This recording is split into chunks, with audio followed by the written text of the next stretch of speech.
Jerry, Chasing Dirt show, How we Mondays doing, and Jack? Fridays. Hello, everybody. Mondays at 4 p.m. East Coast time, Fridays at 11 a.m. East Coast time. You and I just talk shop for about 15, 20 minutes. How are you, man? Well, I'm doing good. How about you? How was your weekend? Everything good? I climbed a mountain. Oh Me my! and the kids scaled a 2,500 foot mountain, and I soar from head to toe. I was gonna Mold. say that. Yeah, that kind of was sore, wasn't it? I was thinking to myself. There was moments that the heart was probably going to go out of me, but Yeah, I persevered. That's the best way to say it. yeah, yeah. That's a good one. Yeah, I've been getting out I've got walking a around the 12-year-old and neighborhood, I've but got a 18-year-old, and it's just amazing how oh you think in my mind I can still picture myself at that age, but they just yeah, right up and here I am just chugging like an old yeah, yeah. smoker, chain smoker that couldn't get up the hill and taking a break every 15 minutes. But it was fun. It was good. But Well, how was your nothing wrong with weekend? that. It was good. We had a good weekend. Just working on some home improvement projects and different things, and just preparing for the week. So it was good. Well, cool, cool, cool. Well, topic for today, I think if you're cool with it, I wanted to talk about this bad boy because I'm surprised not enough people know about this. There's a lot of people who know about it, but there's a lot of people that we talk to that don't know about the ISSA cleaning times. And not to get geek out on it, but this thing really breaks down. I think it's well over 650, maybe at this point, time studies. Yeah, So yeah, if anybody's not familiar with it, this thing will goes through and it breaks down. Just to give an example, how long does it take to clean certain things using certain tools, certain processes? Um, I'll use the example of a carpet. This is again, we're geeking out here, but upright corded vacuum, 12-inch. You're looking at getting that's a scrub. Let me get this over here. I don't know if you use this in your prior life, but a 12-inch vacuum, you're kicking through somewhere around 2,400 square feet an hour. Now, that's a cordless 12-inch head upright vacuum. But if you roll over to a battery operated backpack, you're looking at like 10,000 square feet. That's the kind of yeah, stuff this thing kicks out. And Jerry, I yeah. think So we're that's the talking topic I want to talk about is do you know your production rates and do you know right. the little moves you can make from changing the vacuum to changing the mop head to changing this or that to kind of give you kind of a little bit of advantage Yeah. on these projects that people are looking Well, at. yeah, I think we need to really help people understand in that production rate that um, tech. This is where technology comes in, and it helps us to be successful in our bidding process. Because if you and I are bidding on the same building together, Jack, and I'm using a 12-inch beater bar with a cord and a 100-foot extension cord, I'm going to be, captivated by keeping that thing plugged in and moving it. And if you're using a backpack vac that, yes, that might have cost you $800-900, but you're doing 10,000 square feet an hour versus my 2,000 square feet an hour, that makes you much more competitive um, in the proposal process. So, using technology and understanding your production rates, that's a big deal. And I think I think most everybody understands that, but they don't know how to do it and do it well. And so, every industry that you could clean for has probably a different production rate based off of what their buildings are, what their facility looks like, and I'll throw out things like Class A office space, or office medical space, or all medical, or industrial manufacturing, or retail space, whatever it is. All those require a different production rate because we can only go but so fast to clean those buildings, because they take up certain amounts of time depending on what's needed. And it's just a simple thing. We talked about this a couple of days ago with somebody. Just teaching and training to clean in a direction, right to left or left to right, and what you do when you go in that direction improves your production rate. So that rate is really key, to us being successful in putting together proposals. So not many people are aware of that. They go in like, oh, it's going to take me an hour and a half to do this whole building. Yeah. well, is it? Do we really know? And the ISSA book breaks down stuff to 15 seconds per toilet. I'm being facetious in the numbers, but it breaks down every fixture in a bathroom, every fixture or piece of furniture. It does really well by that. So No, stairwells, restrooms, it gets into industries as well. But it's a book. I'll put it in the show notes, but this is a book that's probably worth an investment. It's a little pricey, but this is the 100th year anniversary, I guess, of it. But no, I think that's one of the things. And again, I think, in our conversations, people just get into the business, you may not know what it takes to clean the toilet or this or that. And yeah, again, it's not a sexy subject, but you got to know your times in order to put these proposals together. Just to yeah, walk through yeah, and estimate and guesstimate, you may see some tangents. I had a client once approach me and goes, I'm bid on this daycare, and my production rate's around 1,500 square feet normally. And I go, what's that 1,500 square feet based on? He goes, oh, that's typical office. I go, well, daycare is not a typical office. He goes, what do you mean? It's just open space with these classrooms. I go, go grab a blueprint. So he came back yeah, the next day and had a blueprint. And I think in that little 4 or 5,000 square foot facility, I think they had 20 restrooms. Every class had a little mini urinal, yeah. maybe a mini toilet. I can't remember about the urinal, but a toilet for sure. Yeah. Even if you don't like when Jack's saying a blueprint, if you go to a building and they're like, well, blueprint, what do you mean? Like, even if you take a picture of the fire exit plan, that typically has a lot of information on it. Um, but yeah, if you can get a layout of the facility, you're right. That helps you tremendously with, like I'll never forget. We did a medical facility. Man, we were so excited. We did the final clean, a big old 180,000 square foot building, and it hadn't quite been all the way built out yet. Most of the floors had, except for one floor where they moved in a medical company into that second floor, I believe it was. And of course, we had already bid it. And so they were like, when they moved in, they were like, okay, you ready? Well, we got in there to do the final clean for the construction company. And I think it was a 30 or 40,000 square foot space. Every station had a hand washing sink. There was Mm. 140 hand washing sinks in that area, and we could not go with what we proposed. We had to make the adjustments. So those are details that a lot of times people go, Jerry, what should I bid on 30,000 square foot? I'm like, well, this is typically what that might look like depending on what it is. And after a while you get in a rhythm, but things like that come up, your cleaners are going to look at you like you've lost your mind. If you think I can clean this in 2 hours, it'll take me 2 hours just to clean a quarter of these sinks. So I think especially, that's where you lose yourself on these contracts. I think, yeah, you see them on the Facebook groups all the time, people saying, hey, I've got this new opportunity. It's this many square foot. What should I charge? And it's like asking financial advice from, just a random person on the stranger. You might yeah, get lucky, but the people that should be asking the next questions, what's the scope of work? What's the square footage? What's this? What's that? It's not just here's what I got. Here's the price. yeah, You trigger something though, Jerry, though, like I am like, I think, you know, God is in the details, but I really look at it from a standpoint of as a tactic as well. So let's just say you swing in an opportunity and you have a fair price based on you going through and doing a thorough walkthrough, but getting down to that level of how many sinks, how many urinals, how many toilets, how many, you know, how many water fountain fixtures. It could be, gang sinks that you have that you like in an industrial setting, but having those numbers really nailed down, because I think when you come back as well, a tactic is you may lose that opportunity. Let's just say if you do lose that opportunity, one of the questions should be, why did we lose it? Well, we're this much lower.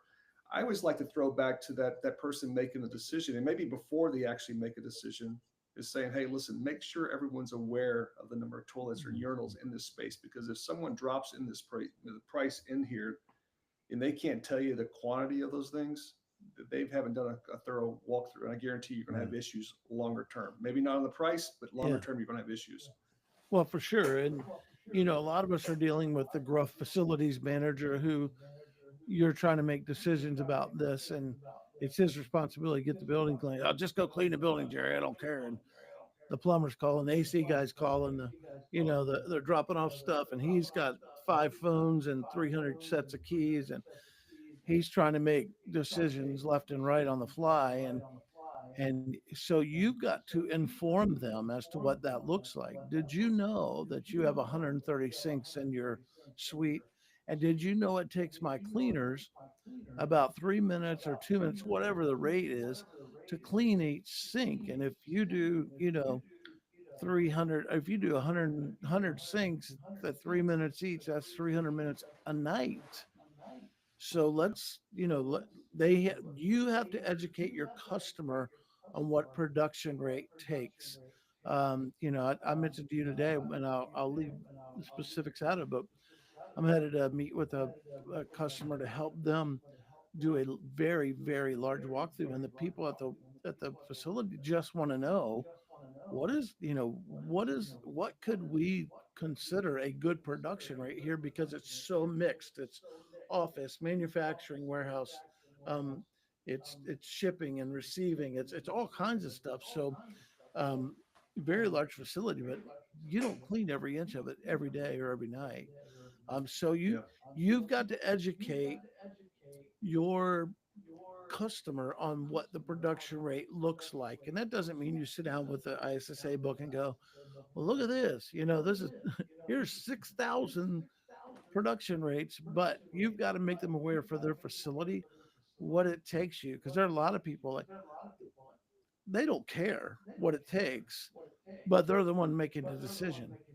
So it's a tough place to navigate. And you got to make sure that you know how to deliver that information and get your price across to where you're competitive, because they don't, if they're not that concerned about it, well, whose problem does it become? It's yours, because Yeah. you're getting a check each month that doesn't cover the people that you're paying to do the work because of Yeah. customer expectation. No, I break it down. I use stupid analogies, but I use an analogy like if I gave you a hatchet, an axe, or a chainsaw, and you had to go cut down 50 trees that day, what are you going to choose? Well, we're going to choose the chainsaw because it's obvious. It's the Yeah. highest production.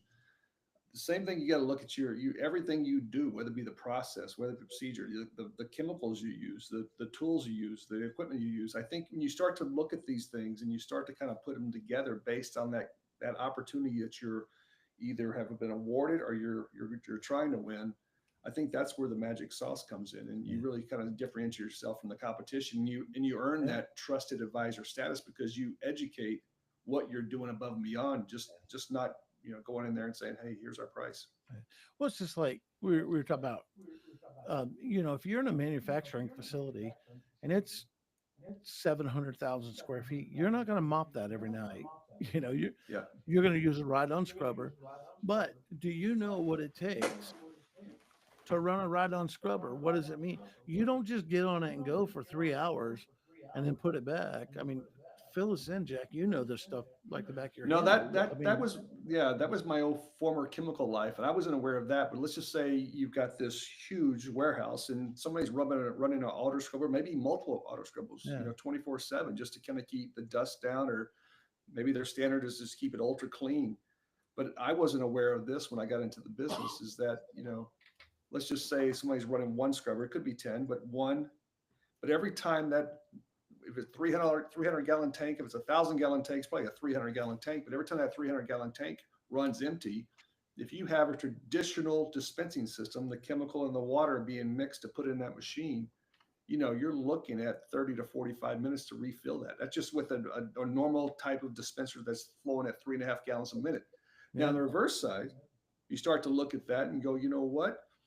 We're running two auto scrubbers or two floor sweepers or two floor machines 8 hours a day. You could be looking at really filling that thing 4 or 5 times every time, Yeah. 30 minutes. That's a lot of wasted time. And then those are very expensive cigarette breaks. So these manufacturers, again, having good connections with your manufacturers and distributors are key, because all of a sudden they will bring you a solution that says, hey, listen, we've got this high volume filling system that could take that 30 minutes down to 5, maybe even 10 minutes. All of a sudden, you just cut out, what is that, 40%, 50% plus of hell, more than 50, 60%, 70%. So those are things that you want to look at, those little micro moves. And I think shifting gears with that is really getting your arms around production rates and little moves you can make that are incrementally Right. making your operations better. I think the other thing is you start to look at this data collectively. So maybe your ICP, your ideal customer profile, is medical facilities, it's educational facilities, and you have this assortment of accounts. They're not going to all, like Jerry said, they're not going to all have the same production rates. They'll have different variables based on the type of accounts they are, but you can start to segment those industries and start to kind of come up with your own standards for your company. And I think at that point, is that standard kind of in line with what ISSA is kind of saying what a good standard is for the industry? Because that data is in here as well. But I think the second thing is how do you incrementally improve that? Maybe let's just call it a round number, 1,500 square feet an hour. But how do we get that now? And going up is better. So not going down is better, but going up is better. How do we take that 1,500 to 1,600, 1,600 to 1,750? And I think those are the things you need to look by the account type as well, because that's where things start getting really interesting, not only productivity, but performance, customer satisfaction, and profitability overall. Yeah, and I think a lot of people, I think post COVID, I think we've fallen back into some probably unhealthy normalcies that in the cleaning side of it, we were really put in the spotlight during COVID and did really well, but and those production rates stayed pretty stable. But now I think, for bigger facilities and all, people are pushing 5,500, 6,500 square feet an hour, which might be possible if you're doing the very minimum. And if that's all your customer expects, then I guess you're okay with that. But I would just be careful to make sure that you understand the dynamic across the board of your company as well. Your age a variation can be an issue too. You just gotta kind of understand the general median age of your people, um, because you want to make sure that you're not putting too much pressure and stress on people and unreasonable expectations to get stuff done. And I think one of the other things you mentioned, Jack, too, that making sure you understand that piece of it, but also when do I move from mopping to a walk behind, right? And the answer Yeah. is whenever it's more profitable and more, it gives you a better production rate. And so whenever Yeah. when do I make that investment? Well, if you got 15,000 square feet of all flooring that can be used with a walk behind, it's a lot of open area. That's probably worth investing in a small auto scrubber each night.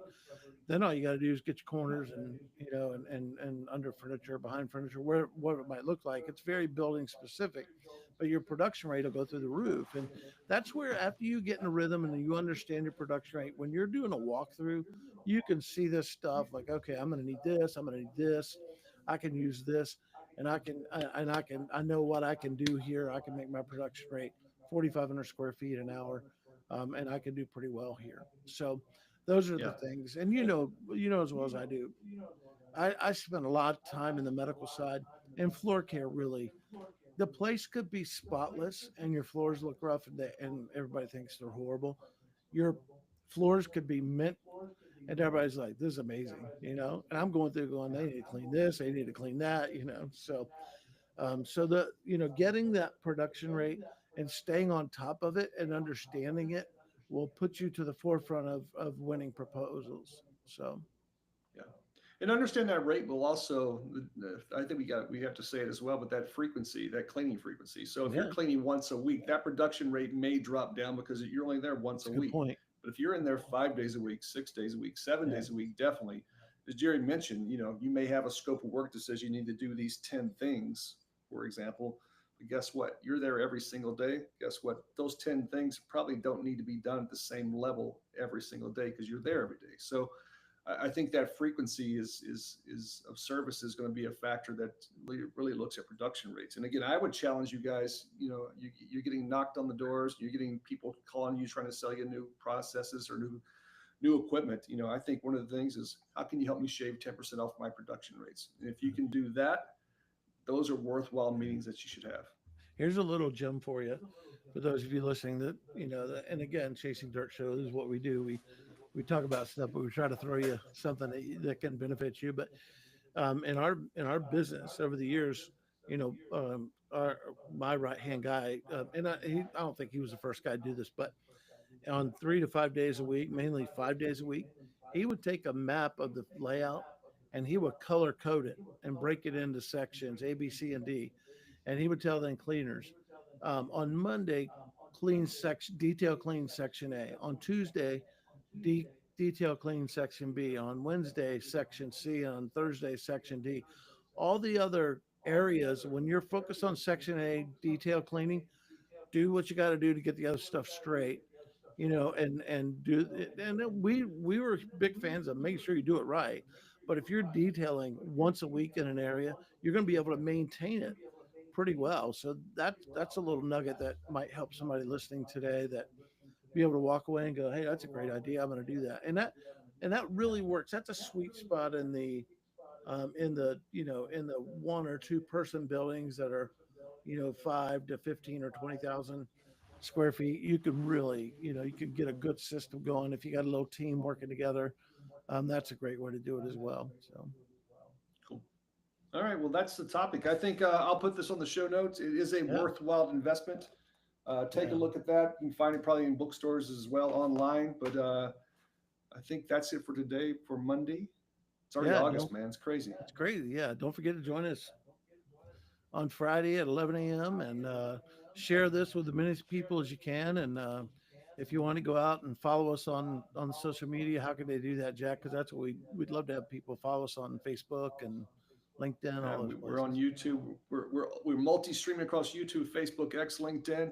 If you'd like to schedule a one-on-one call with Jerry and I to talk more about these details we're kind of throwing out to you, please do.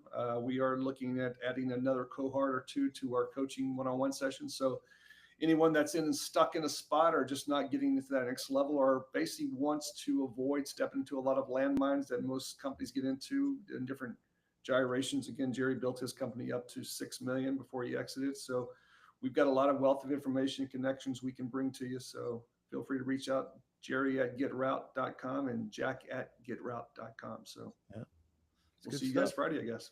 All right. Thanks, Jack. See everybody. Thanks. Have a great week.